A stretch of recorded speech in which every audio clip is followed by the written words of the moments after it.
Welcome back to the TwinSpires jury. I'm Ashley Anderson here with James Scully and Darin Zoccali to talk our best bets and fades of the week for closing weekend of Churchill Downs Spring Meet and Stephen Foster Day on Saturday. We have a huge card filled with stakes that have Breeders' Cup implications as well. And we also have the Derby City Six going on. Today we have a more than $1 million carryover in that Derby City Six if you're playing night racing at Churchill Downs, but we might see it carry over further on Friday, Saturday, and maybe even Sunday. So we'll talk about some of those races that might be in play with that carryover. Darren, I will start things off with you though. Let's talk about that Stephen Foster Day card. What is your best bet on that card? Yeah, tremendous card. Best bet's going to go in the race right before the Foster, so that'll help you out in those multi-race exotic wagers, including the aforementioned Derby City Six. The Wise Dan, $500,000, mile and a 16th. I am a big fan here of Fort Washington, who has really come of age in the last couple of starts. Now, he's always been an honest horse who's been a higher level allowance, lower level graded stakes runner. But his last couple of races have really opened up my eyes. And if you go back, especially, and you watch the dinner party, which was run over an absolute bog of the Pimlico turf course on Preakness Day, where they just got inundated with rain over that weekend. He made a supremely impressive wide middle move in that race to coast up alongside the leaders on the far turn, get separation for them turning for home, despite the fact that he was running over incredibly soft ground. I know it's listed as good. If that turf course was good that day, then every turf course in the UK is firm. It was extremely soft, and I was just very impressed with the way he leveled off and drew clear and held off a talented runner in Cash Equity coming down to the wire. And then previous try was in the Canadian turf, which was run over the exact opposite turf course. That was a highway painted green at Gulfstream Park that day, and he still showed that same turn of foot in the stretch to get up in the shadow of the wire in what was a four-horse blanket finish over some talented runners like Major Dude. He was only beaten 2 lengths in the Pegasus World Cup Turf Invitational. He was left with too much to do behind talented runners Spirit of St. Louis and Integration. And you take a look at his recent form. I mean, it has been extremely good. He's versatile. He can run on anything. And I think he's in career best form coming into this off what was a really solid effort. We'll go with the Red Hot Junior Alvarado. I think Fort Washington in this spot is extremely live, and I think he's going to get definitely an honest pace set up. And once again, whatever trip you give him, he can overcome, and he can relegate to either having to come from far back or a race relatively close to the pace. So I'm on board with him. I'm against a lot of the horses that were on a pace that was slow last time out, like a Brilliant Birdie who nearly went wire to wire in the Arlington with no excuses. And I'm going to include a horse like Taking Candy underneath, who I thought got a really tough trip when put in a precarious situation going into the first turn and raced wide throughout and is coming out of the Turf Classic. So I think this is a race to make money with some value, and I'm going to start it off with Fort Washington. You know, You know, the Brilliant Birdie will take a ton of money, and then Mercante, if he stays in, is going to take a ton of money getting that win in the Grade 3 Arlington too. But I'm glad you brought up that off track, the softer turf that Fort Washington won over, because just check the weather. We do have nearly a 50% chance of rain during this card and potentially thunderstorms as well. So probably not getting a firm turf by any means on Saturday. Fort Washington was my best bet on the Preakness weekend, so I was really in on him in that dinner party. I will say I thought that his main contenders in there didn't fire. Cash Equity and Divizio, the third place finisher, I didn't think were his two main rivals in that race, and I had to give a pick for this race yesterday, and I picked Brilliant Birdie because I just thought he was taken out of his best run style last time. You know, he's like a one-run horse who broke on top. I mean, if Brian Hernandez couldn't rein him in, he was like rank almost, and he still just got beat a neck. I will say this, though, about Brilliant Birdie. He's a horse that in his 3 starts before his last one, he couldn't get out of the gate. And that included 2 wins in the Bryan Station and the opening verse. But I wouldn't. It seemed like they probably prepared him, Cherie DeVoe and her staff, like geared him to break better last time, and there he is, just breaking like a rocket. So I'd like to see that horse be a lot more professional. I mean, he's got like some head problems, it seems like, where he's either walking out of the gate or he's just unruly and break it too sharply like he did last time. You're going to get a much better price, like Ashley said, with Fort Washington. And Mercante is coming out, though. That was reported yesterday, and I saw like confirmation of it earlier today. Well, there you have it. James, what is your best bet? My best bet's going to come in the finale. It's the Wise Dan Stakes, the Grade 2 Wise Dan. And this is a race to me that didn't get a lot of pace. The two main contenders in here are I said, yeah, we got the wrong graphic. It's the American Derby. My best bet's going to be number 8, Freedom's Not Free in the American Derby, the finale on Saturday. This is a race where, the two top choices on the morning line, Rega's Wit and Tistastic, are late runners. Flying Mohawk does have some speed, has shown it earlier, but I just don't see a lot of pace in there. And I really like the progression from this Omaha Beach Colt, number 8, Freedom's Not Free, since he switched the turf in January. Mark Glatt switched him after a couple of dirt races to turf. He won a 6 furlong maiden, ran third in a 6.5 furlong turf stake. And then he stretched out Freedom's Not Free to 2 turns. And his first start in the Pasadena in mid-March was a nice win. I mean, won by 2 lengths. But I just really, like I said, I love the way he has progressed in each and every start. I thought his last race in the Cinema, he was drawn widest of all in that race. And, if Antonio Fresu had wanted the lead, he could have had it at any point. But he was content to sit up close, just track the inside speed. And he was so confidently handled throughout Freedom's Not Free that I think that length and a quarter margin of victory was even more dominant than it looks on paper. So I'm looking for him to keep moving forward off of that win in the Cinema, turn in a strong showing on the front end in a race that doesn't have a lot of pace, and really just get the jump on the late runners in the stretch. Yeah, I agree. I love this horse in this spot as well. For all the reasons that James indicated, but especially because he's going to have a tremendous pace advantage. My lone concern with him is I think no matter what, unless something jumps up here and fires out of the gate at a rate that they've never done before, he has to be on the lead. I mean, I know Flying Mohawk at one point or another showed early speed, but making the front in 24 and 51 or being a couple of lengths off 48 seconds versus the kind of speed that Freedom's Not Free has been chasing are two completely different things. And if Antonio Fresu wants the lead, he can not only have the lead, but he could have it by as much as he wants here. So my only concern is he's actually never been on the front. The last couple of races, he's had the best trip in racing where he stalked speed, pounced, and drew clear. I would love it if there was a target in here for him. I just don't see it. I would just let this horse roll and play catch me if you can, because I think he's going to run them off their feet. So I love his Ragozin sheet. He's cycling forward. He's faster on Ragozin than a couple of the key players in here as well. Tistastic going back to the turf was a total wild card at this level because his 2 wins came at Kentucky Downs, which obviously is a little bit of a different dynamic in terms of the course. So I completely agree. This is one of my heavier leans of the day as well.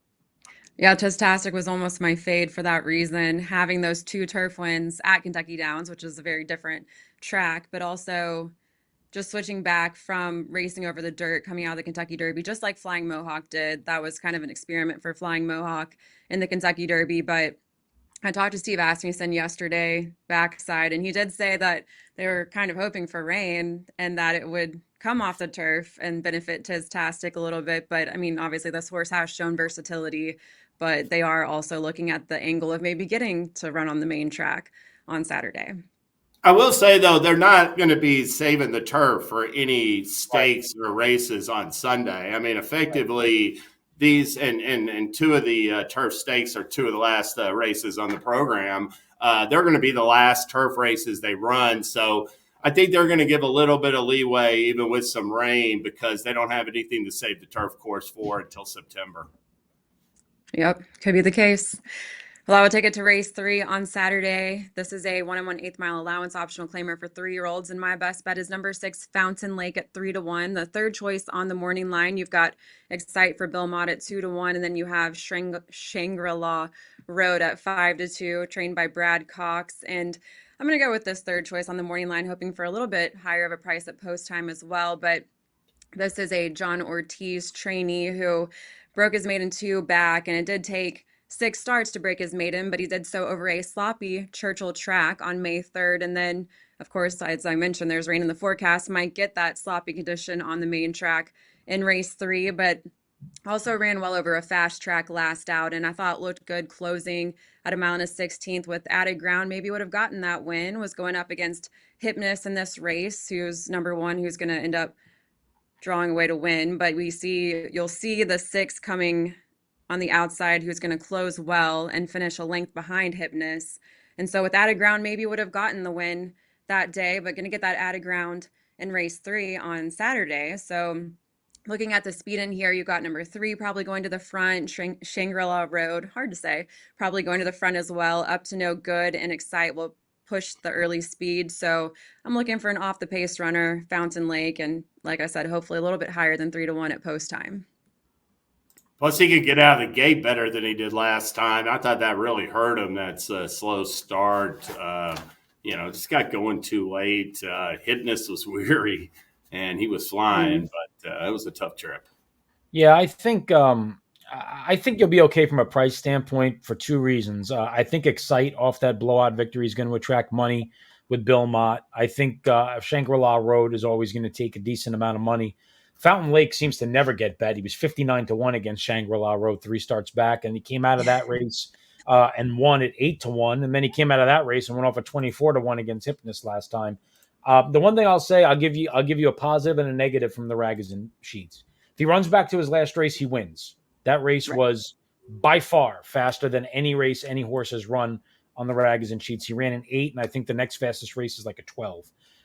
The concern is he took a monster step forward from the May 3rd race to the June 1st race, and you worry about him bouncing off that. So you're going to have to weigh the positive and the negative versus the value. But he does have a race that he's coming off of that's faster than anything else has run in the race. That Excite has a little bit of that too, though, doesn't he, Darin? Where that last race was really fast. Yeah, he had never run faster than a 17, which was actually his debut on turf, and then he progressed from a back-to-back 21 to a 12. So he's definitely prone to a bounce as well. I will say Fountain Lake with Brisnet has a 95 Brisnet speed figure. That is the highest last race speed rating, but also put in 2 good works at Keeneland after that race. So hoping that means he's still sharp and ready heading into this start. I don't know Ragozin's stance on, the numbers and then looking at works and how that all factors in, but hopefully the workouts bode well here heading into this start.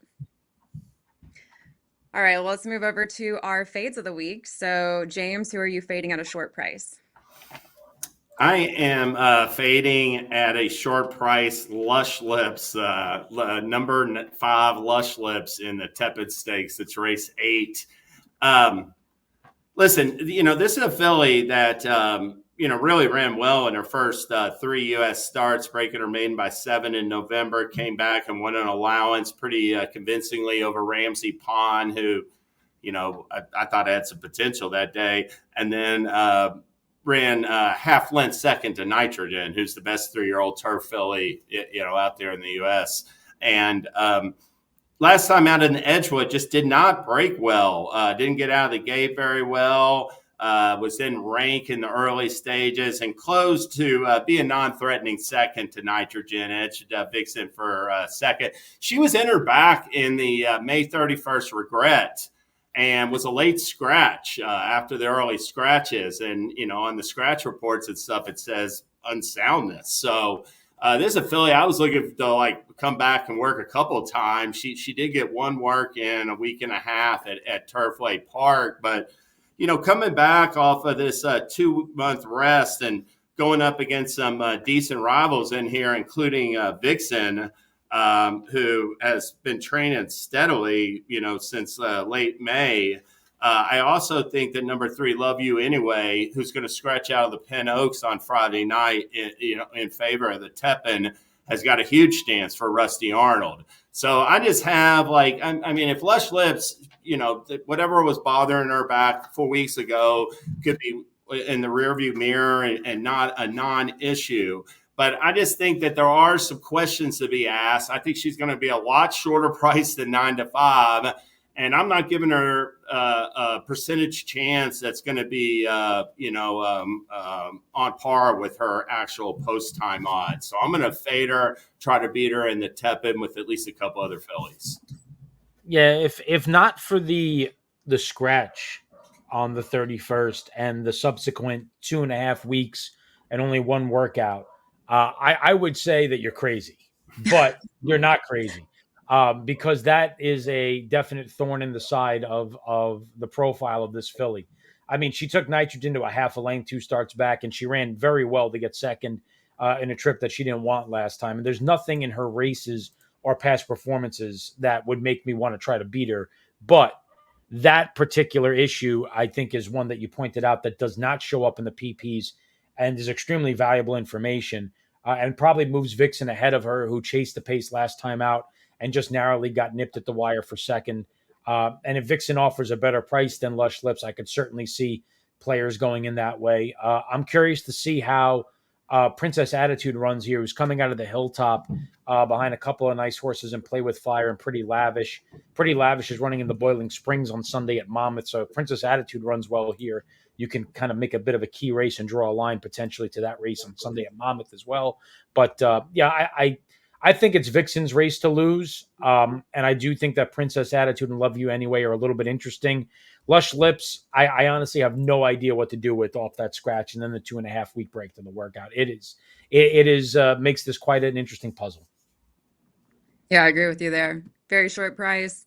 Seems like the horse does best on the lead and will get pushed, I think, for the early lead in this race. So I like Vixen a lot here. And as you mentioned, James, looking at the 3 Love You Anyway off the pace, looks really good too for Rusty Arnold. Well, Darin, what's your fate of the week? Yeah, this is one of those like typical Darin easy to predict fades. In race number 2, maiden special weight going 1.125 miles on the turf course at Churchill Downs. Number 3, Sardi's is 0 for 11 lifetime. I mean, has had countless opportunities going long, going short, turf, synthetic, whatever the situation, he just doesn't win. And you're going to take him at a short price here. I mean, there's just so many other ways that you can go in this field. I mean, you can make case like the one Rule 76 certainly has a chance to improve second time out for Brendan Walsh, getting the benefit of Lasix for the first time. Kavanaugh is going to the turf for the first time by Malibu Moon. There's not a ton of turf pedigree in there, but John Ortiz is going to the grass, and you could certainly make a case that maybe he'll wake up a little bit. A Star, I think, is the one that's really interesting in here for Graham Motion, who had a compromised trip in traffic in the debut, came into that race as I mean, anytime you debut going long on turf, it is very, very hard to do. So the fact that this horse ran 5th that day in a field of 12 and was making up some ground in the stretch in that debut and now goes to start number 2, running behind S-Mark, who came out of that race to win an allowance again at Churchill. For me, if I'm going to actually invest heavily into this race, A Star is the one that I would absolutely want. I think you could fade both favorites here. Maybe you want to slide them underneath, but for a separator in terms of the multi-race exotics, I would fade Sardi's. I would fade Bourbon Society in here, and I would try to get a little bit creative and get some prices home in this spot. Not only did A Star, I mean, he broke from the rail that day, yep. And you mentioned the trip trouble he had. Never really got a clear run in traffic until it was too late. And like in deep stretch, and he was still making up ground then. So I do like the draw to the receiving post 8 second time out for A Star. And of course, these horses, I'm on the same page with you, Darin. Last week you were on the money with Invictus, and I think you got a good chance to nail it once again with Sardi's. Invictus was brave. This is pretty obvious. Yeah, I saw the 0 for 11 stat line on your fade, and I was like, yeah, that sounds like a typical Yep. maiden special weight fade for Darin. But also wanted to note, I think the one Rule 76 is owned by the head coach of the Tampa Bay Lightning. I'm pretty sure I heard that from Eddie O because he was racing at Churchill on May 11th, which I believe was Mother's Day. So anyway, we were going to go out and potentially interview him, but we didn't get a chance to because it was, a very important holiday for the mothers to go celebrate. But yeah, he apparently is very big on Rule 76, play like a champion, in case you don't remember from Wedding Crashers. Oh, Classic nobody line. nobody forgets that. And I will take it to number 3, Lambo at 3-1 in race 4 at Churchill. This is a 6 furlong allowance for 3-year-olds and up. And I am fading this recent maiden winner who took 7 tries to break his maiden, did do it in fast time, and that very fast fractions will go to the early lead in this race. But looking to play against for a couple of reasons. There's a lot of early speeds signed on here. He's definitely not going to have it easy, even though he did, based off of other speed in this field, he did have the fastest fractions compared to them last out. But I'm also concerned with the stat line that I see here for David Jacobson. He is 0 for 17 with horses coming off a maiden win. So curious to see what Lambo does coming off that maiden win and facing somewhat tougher competition now. There are a few in here that I like. Number 1, Incursion at a big price at 12-1. And we're watching this replay last out for Lambo at Churchill Downs. But Incursion has the rail post, which is winning at a very high percentage right now in these, what are we at, 6 furlongs? Yeah, 6 furlong sprints at Churchill. And one for Mike Maker, who's been putting in very sharp works at Turfway Park, could improve second off the layoff, getting a big price there. You also have 2 Protege at 5-1, who has 3 wins under his belt and 2 back in an allowance at Keeneland. So I thought there were some bigger prices to play here, playing against this early speed in Lambo at 3-1. Again, with that stat line too for David Jacobson, looking to play against a favorite who is facing winners here, and I just think could be vulnerable with other early speed going up against him. Yeah, last Not my time out that strongest fade, but I thought he just tripped out last time. Getting that clear lead really benefited him because he was tired by upper stretch, but the 3 horses that were behind him were already all in and out of gas too. So, I thought that the horse to take away from that race was the 3rd place finisher, Good Mojo, that had a bad trip. It was too far back. Kudos to Jose Ortiz for getting Lambo in the right spot last time, but he's not going to get that same trip. And as you can guess by looking at his PPs, prone to the raggers and bounce as well. He ran a 9 last time out. Previous 3 races were 28, 17, and 17. So, if he runs back to that race, he's tough. But again, it's that same 50-50 coin flip where he can certainly regress. And I would say even more so with this horse because he's coming back in 2 weeks. Right. All right. Well, before we move on to what else we're watching for or other news from the week, let's talk about promos and tournaments going on for closing week at Churchill Downs. Yeah, a lot going on. Obviously, a lot of support for Churchill. Wednesday, Thursday, Friday, triple rewards points on Churchill Downs wagers through TwinSpires. So you normally get 4 times wager rewards. Triple on top of that means your Churchill Downs wagers are getting 12x points. So that's a really big offer. Covers all the wagers except show. So be sure to opt into that, and you're going to see those rewards in your account almost instantaneously. With our new system on the back end that really updates those points very quickly. So triple rewards points, Churchill Downs, Wednesday, Thursday, Friday. Saturday, selected races, money back, including multiple races, of course, including the Stephen Foster, which James will talk about in a little bit in his What Else. But tremendous race, one of the better editions of the Foster that we've seen in recent years. Great undercard, great supporting card that we've gone through as well. So take a look, see which races are qualified eligible, and you can opt in and get some insurance on those win bets there. And then on Sunday, we close out the meet with a late pick 5, hit it and split it, 2 million points. You hit the pick 5, you're going to share in 2 million points. It's that simple. You just have to be opted in. So for those pick 5 wager types, be sure to take part in that on closing day at Churchill Downs as well. And then in terms of the tournaments, big weekend for us. Let's start with what we have coming up on Saturday. It is our first, what we call mid-major that we're running. It is the $3,000 Stephen Foster Betting Challenge. Great tournament, $10,000 guaranteed cash prize pool, plus 2 KDBC seats guaranteed, 2 BCBC seats guaranteed, 2 NHC seats guaranteed. And then if we get more than 50 players, you will see both the cash prize pool increase above 10,000, and we will start to add more KDBC seats with a maximum of 6 being awarded depending on how many players are in the contest. So it's a tremendous betting card, a great tournament, $3,000 Stephen Foster betting challenge, 2,000 to the bankroll, 1,000 to the prize pool, cash, and all those great seats for great contests. And your last chance to qualify without paying the full freight comes tomorrow in our $600 qualifier.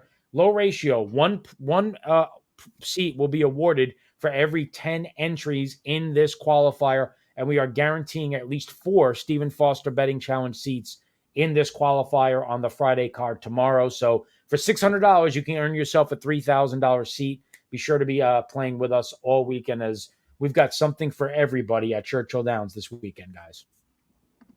Sounds good. And I will stick with you, Darin, on what else you're watching for. Just really news of the week, I suppose, for our final segment. Yeah, this one's tough.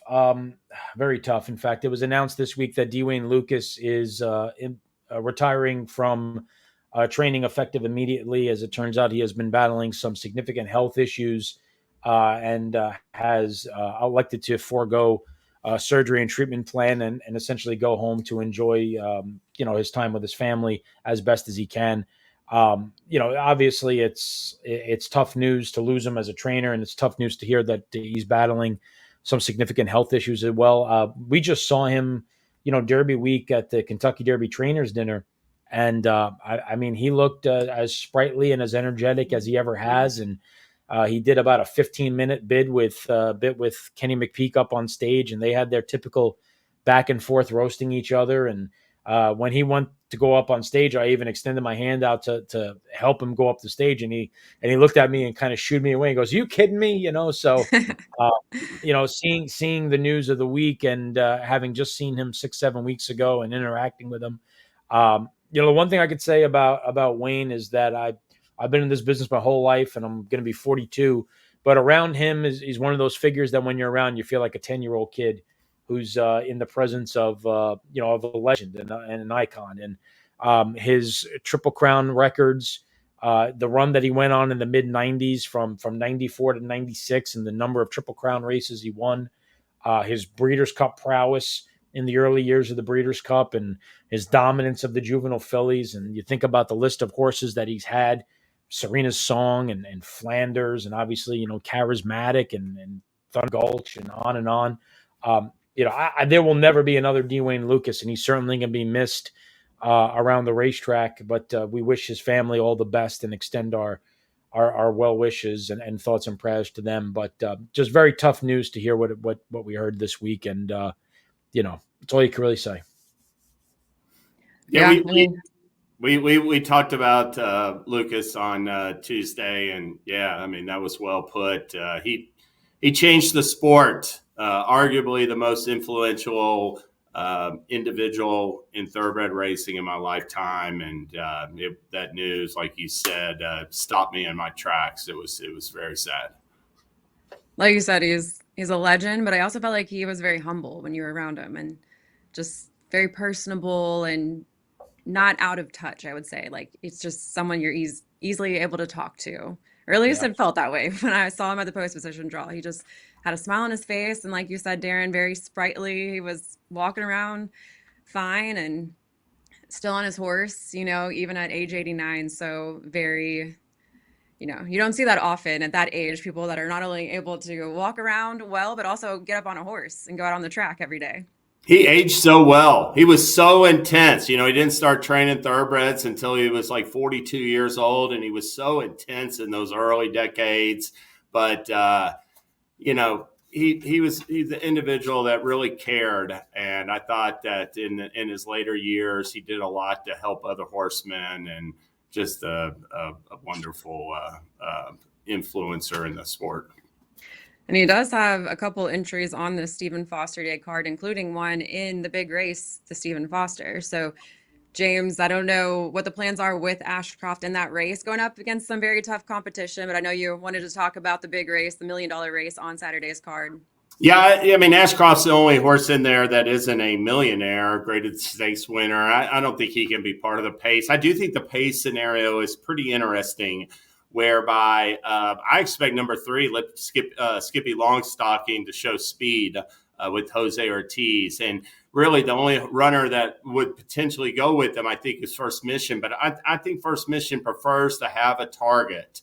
And I could see both those horses, unless they're going head and head early, sitting a good trip. First Mission set the pace last year in the Foster and went pretty slow up front, and it didn't work out well. I think Saez is going to look to track Skippy Longstocking, and unless they're going head and head, I think they're going to get both runners are eligible to get a real favorable trip on Saturday. I'm going to give the edge to the First Mission. I think he's in career best form. He earned his second win at 1.125 miles last time out in the Oaklawn Handicap, and it was much more impressive than he'd ever run before at 9 furlongs. So I'm looking for him to parlay a good trip. But Skippy Longstocking, I think, is sort of interesting as the possible sixth choice, a dark horse in the mix with his speed. But I'm going to pick it 1, 3, and try to beat the late runners in the Foster. Yeah, I almost had us all pick. Do you have a pick in this race, Darin? I almost had us all do a pick for this, and I feel like it's a very tough field to make sense of in some ways. Yeah, I like First Mission as well. I thought looking into this race, I thought I was going to end up liking Mindframe, and then I looked at the Ragozin sheets, and the Ragozin players are not going to like him because from a speed figure standpoint, he has not shown development from age 3 to age 4 at all. And that's something that Ragozin players are pretty big on, and First Mission has. I think the beginning of this race is going to be fascinating. I fully expect Jose Ortiz to get very aggressive with Skippy Longstocking. Now, then you're going to have a little bit of cat and mouse potentially with First Mission and Mindframe, because if Irad wants to allow Skippy Longstocking to go while securing the spot off of him with Mindframe, he's got to kind of send a little bit and try to keep First Mission pinned down. But when Skippy Longstocking does cross over, if he does, it could give Saez an opportunity to wheel out alongside Mindframe and get to that spot. So I think that's really going to be the fascinating thing. I think you got two horses lining up next to each other that are looking for the exact same trip, and it's going to be fascinating to see which one of the two of them get it, because Sierra Leone is going to drop well back off the pace. I know Mystic Dan has been closer. I don't expect him to really fire out of here. I think he's going to be sitting more mid-pack. Hit Show, obviously, one that is going to drop back. So all the action here early on, focus on the inside 3 spots. First Mission, I think, is going to be very, very tough in here. But I agree with James. I'm on 1-3 as well. Yeah, I was looking a lot at First Mission, especially that Ali Sheba win over a sloppy track, has good form at Churchill at the distance as well. But it's hard not to like Mystic Dan, looking at his workouts, looking how he ran in the Blame. He really liked Churchill Downs 3 for 4 at Churchill. So I am leaning Mystic Dan here a little bit. But the one horse I don't seem to like, aside from Ashcroft, seems a little outclassed, but Sierra Leone, I just don't feel strongly about this horse in this race for some reason. I just don't see it. He's eligible to run better than he did last time, I'll say that. But I mean, he's just hard to trust. I mean, he runs a lot of seconds and thirds without, I mean, he strung together 2 straight wins early last year, and he's won like one of his last 6 starts. So it's just hard to trust. But I do think he has a much better chance than Hit Show. It's just hard for me to see Hit Show coming back. And I thought he tripped out in the Dubai World Cup, and I don't think he's as good as the other ones in here. Yeah, I agree on Sierra Leone. Look, I think he's certainly eligible to run better as well. But like James said, his win in the Breeders' Cup Classic, I mean, he's a Breeders' Cup Classic winner, so you can't take that away from him. But he got the setup of all setups in that race. I mean, they went sub 45, and you could watch that race 100 times. There's no question that Fierceness and Forever Young both ran better races than he did, being very close to the early pace and battling to the wire. Sierra Leone picked up all the pieces that day. Hit Show picked up the pieces on Forever Young, who in the Dubai World Cup came out of the Saudi Cup and had a lot of issues getting to the paddock that day. And there was a lot of stuff going on behind the scenes that he was getting very upset about, and washed out in the paddock, got there late because of some stuff that was going on. So Hit Show's Dubai World Cup, I mean, that was the time to have him as well. Mystic Dan, look, he loves Churchill Downs. There's no question. But I'll say two things. Number one, he's never run a race fast enough to win this race. And number two, beating Antiquarian in post time is a little bit different than beating this. So if he gets that Kentucky Derby, novice money on a big day where he doesn't give you value, I mean, in all honesty, he should be 7-1 or so in this race. If he's anything close to 3-1, he's a complete fade for me. Yeah, his numbers, I think, even the Brisnet numbers, they're lighter than his main rivals in here, and he would have to step it up. Keep progressing, I think, significantly, like you referenced off that blame to beat this cast. We'll see. It's going to be an exciting edition, and the winner, of course, gets that ticket to the Breeders' Cup Classic, which Sierra Leone, as you mentioned, won last year. And we also have Torpedo Anna, Kentucky Oaks winner in 2024, stablemate of Mystic Dan, who is in the Fleur-de-Lis, also a Breeders' Cup 1 year in for the Breeders' Cup Distaff, which she won last year. So definitely check that out on Saturday. I also wanted to talk about Sunday's card because we have 5 stakes to round out our spring meet. And then on Sunday, it'll start in race 6, the Bashford Manor for 2-year-olds. And then we also have a 2-year-old fillies race, the Debutante Stakes. But in race 8, we have the Hanshin, which I thought drew a really good field here with Banishing, who is normally always in the mix, first or second in his previous 9 starts until he was 5th in the blame, last out to Mystic Dan. But going up against the likes of, Best Actor in there, but Saudi Crown for Brad Cox, who's coming off a win at Oaklawn Park in a stakes race and was a decent second in the Oaklawn Mile. You have Tumbarumba in there for Brian Lynch, Extra Anejo. Also have Cagliostro, who won the Hanshin last year at Churchill and now trying to get back into form, coming over from Maiden for Cherie DeVoe and coming off a little bit of a layoff, but looking to get back in the winner's circle. So I thought that came up a really good race on Sunday. And then in race 9, you have Pinup Betty back on the turf in the Anchorage Overnight Stakes. And then finally the Maxfield Stakes for 3-year-olds. You've got a couple horses that were on the Derby trail early on with Captain Cook, who won the Withers. You have Normandy Coast, who was in the Gotham, beaten that day by Flood Zone, who's also in this field. And then Smokin' Wicked for Dallas Stewart. He was early on in some of those Derby trail races, and Speed King, who won the Grade 3 Southwest. So got some good runners. Oh, and Verifier. Can't forget to mention Verifier, 2 for 2. And really impressed at Colonial Downs on debut, winning by more than 6 lengths when breaking his maiden on debut. And then again, won by more than 6 lengths at Pimlico in an allowance optional claimer on May 16th, and now making his 3rd career start. Going to be, I think, tough here, and 5-1 on the morning line right now for Brad Cox. Going to be a lot shorter Verifier at post time than 5-1. I do think the Maxfield, that's the most interesting race to me on the program. 11 horse field. I think it's a dynamite cast. I'll mention, Darin mentioned a horse to watch in terms of another one. Retribution catches my eye in that Maxfield. He's coming on for Cherie DeVoe. Exits a nice win in the Chickling. The horse he beat, Touchy's in the feature Friday at Belmont at Aqueduct. So get a little bit of a gauge on Retribution's last win in the Chickling with Touchy on Friday. Any other closing thoughts before we head out for today's jury? Just keep an eye on that Derby City 6. It's 1.2 million and growing.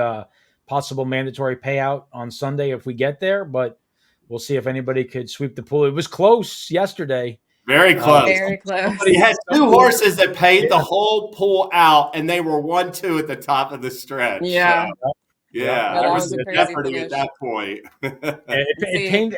If I was the person alive to 114 yesterday, I would probably never bet again because I'll be chasing that 1.2 million the rest of my life. Well, we got the first post for Twilight Racing coming up in 78 minutes. So definitely we'll start handicapping. Race 3 starts that Derby City 6. And then Saturday, Stephen Foster Day, James coming in town to Louisville. We'll have on-site coverage all day long. And we have some trainer interviews coming out tomorrow as well. So check that out on our TwinSpires social channels. And best of luck with closing weekend betting. Go to TwinSpires for those offers, tournaments, and we will see you next Thursday. When it comes to horse racing, you can never have too much information. With TwinSpires, you can place your bets with confidence, whether you use handicapping insights like our Brisnet speed ratings, prime power and past performances, the guidance of our experts' top picks, or just choose a name that catches your eye. Yes! No matter how you pick your horse, bet with TwinSpires. And now you can race to victory with TwinSpires tournaments.